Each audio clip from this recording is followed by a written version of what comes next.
So we're out here on Galveston Beach to test this new 6x6 litter buggy, which uses a Milwaukee Packout as the bucket.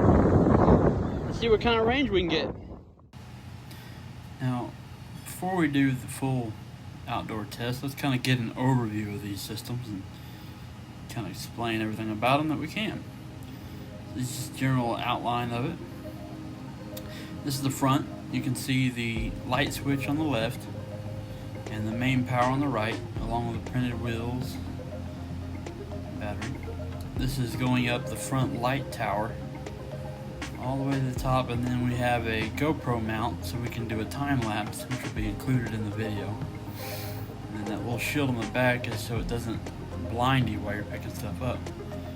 This is the rear light. Same thing, shield so that the user doesn't see the light, and that lights up the back behind the vehicle. Here we are removing the tension latch and then just pulling the pack out off. You can put any other stuff on here. I mean, this is set up for the pack out bucket, but obviously it'll work for the cooler and anything else that's pack out related. To remove the pack out plate, you have 2 set screws. And of course, you got to undo the power for the lights. Unscrew the set screws, and then you just lift up the plate.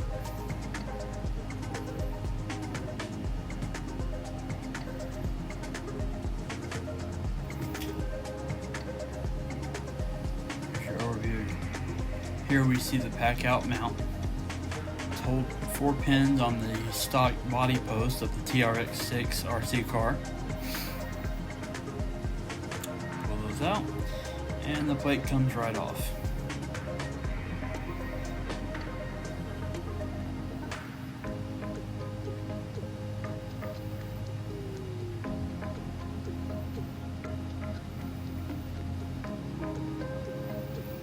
Okay. So this covers your backup battery. So when you get down the beach, you run out. That's your holder for your battery. That's your receiver mount. This is your cover for sand, to keep sand off the ESC and whatnot. And then of course, this is your primary power battery here in the front, with your main power switch and your light power switch.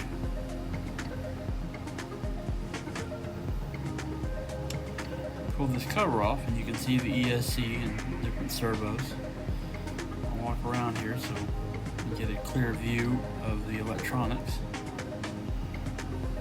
So we've got a Holmes Pro Puller 2200 kV.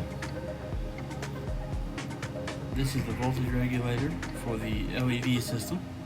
That's your Mamba X ESC. On either side here we have the shifting servos to engage the locking differentials. And there you go. That's the internal mechanisms for the whole vehicle right there.